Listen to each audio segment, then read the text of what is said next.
Dear friends, brothers and sisters in Christ, today's liturgy on this 32nd Sunday of Ordinary Time Year B invites us to give the best of us, to give everything back to God who gave us and who continues to give us and who will bless us more.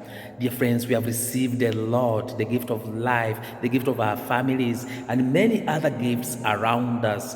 Do we keep everything for ourselves, or we give it back to God by helping the poor and those who are needy? Because by helping the poor and those who are needy, we are helping God. We are serving God and we are loving God by loving and helping and serving the poor.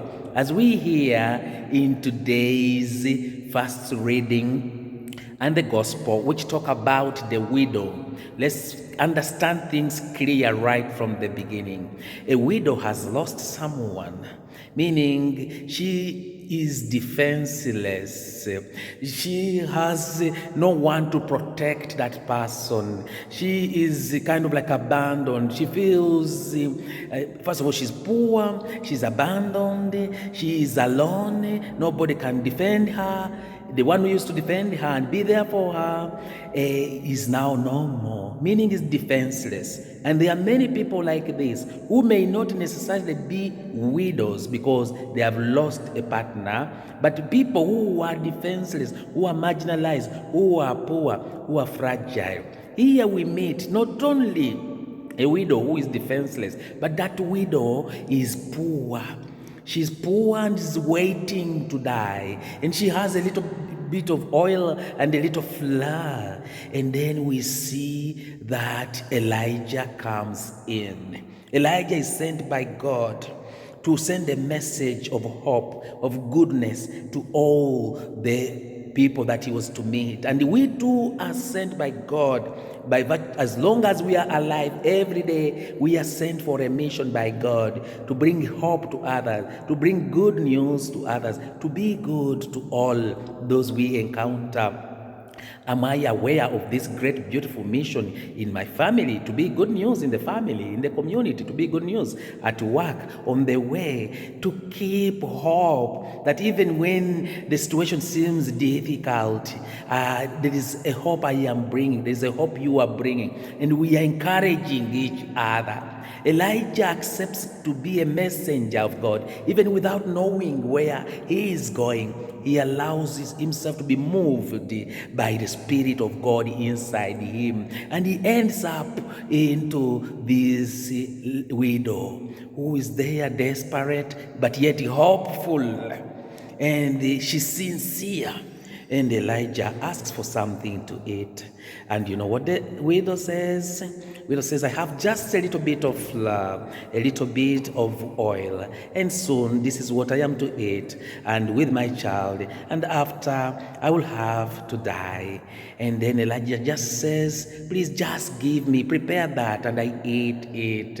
And you see, a man of God and a messenger of God asks a favor from this poor widow, even knowing that this poor widow has nothing and she's about to die. And this poor widow accepts to offer, to give all that she had to live.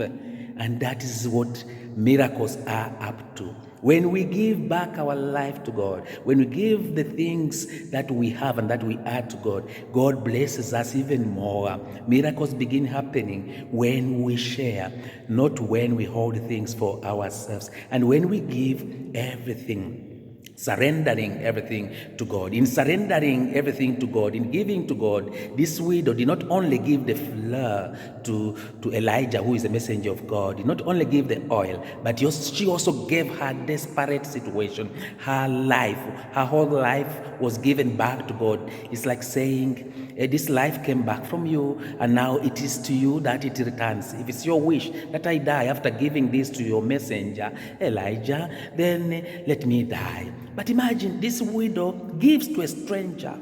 She didn't know who Elijah was, but yet she trusts. What a trust. Lord, increase my faith. I trust and I believe in you. Increase my faith and make miracles in my life. Teach me how to give my life, my time, my gifts, my talents to all, so that this goodness can multiply to all people. Teach me to be close those who are like widows, those who are defenseless, those who are poor, abandoned, marginalized, the way Elijah was to this widow. Help me to be close to those who are struggling in life, so that together we can walk together, encouraging each other, beginning from the families and the communities where we operate, and even in the places of work.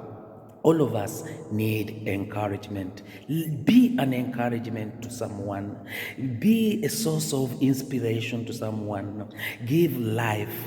Give back to God by giving back to our brothers and sisters, especially the needy. And whatever you've given back will return back to you multiplied, because we are able to learn how to be generous, and God blesses us from the generosity that we have.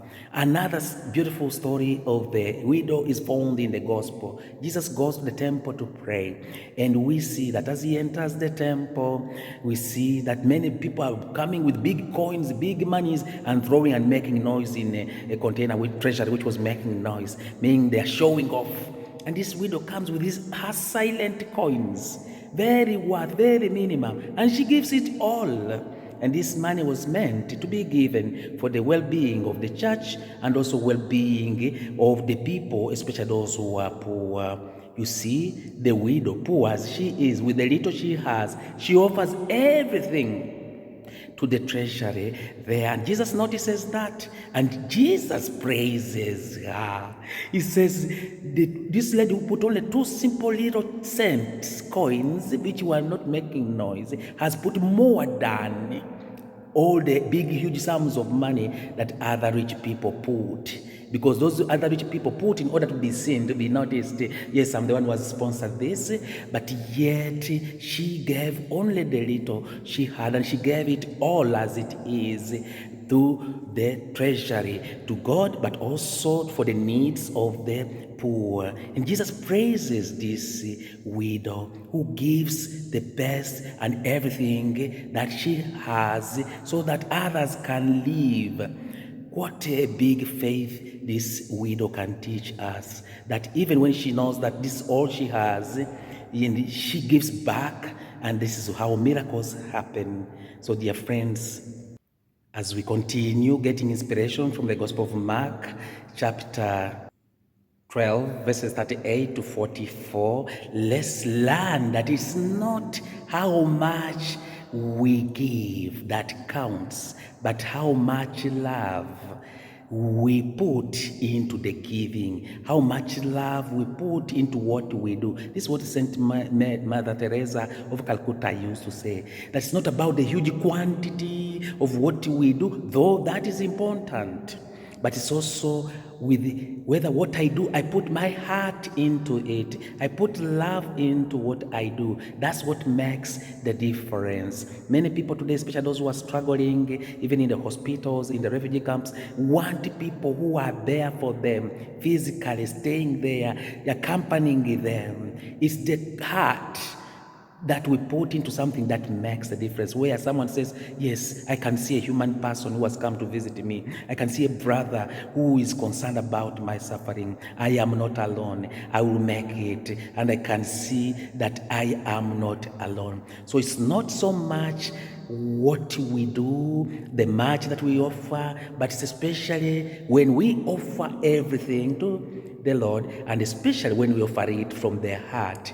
That is what counts before the Lord, because God looks at the heart, and with the heart we cannot deceive God. Looks at our good intentions, and our good intentions as we continue working and helping out and doing good is not to show others off that we are better, we are rich, we are wealthy, but it's just the joy of serving the Lord in the silence of our hearts. It's not in the noise like the way that widow gave, just silent coins. But it is not, it is in the silence of our hearts that many our good actions speak louder than just a lot of words. And these widows teach us to surrender, to be generous, to be tender, to self-give, to give of ourselves. They don't consider only about themselves. They look at others first. And they teach us to be generous.